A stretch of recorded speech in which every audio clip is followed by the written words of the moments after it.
नेत्यांच्या बद्दल जर चुकीचं वक्तव्य करत असतील तर त्याला आम्ही जाहीर निषेध तर करतोय. पण विलासराव देशमुख हे महाराष्ट्राचे माजी मुख्यमंत्री होते.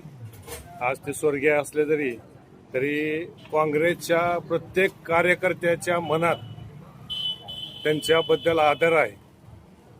आणि जर का आमच्या नेत्याच्या विरोधात जर असं वक्तव्य होत असेल तर भाजप तर संपल महाराष्ट्रातनं, पण लातूरमधनं सुद्धा भाजप संपून माळशिरस तालुका काँग्रेसतर्फे तुम्ही काय निषेध व्यक्त करणार आहे? तुमचं स्टेटमेंट काय असणार आहे?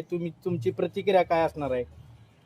आता तर आम्ही मीडियाच्या माध्यमातून निषेध केलेलाच आहे.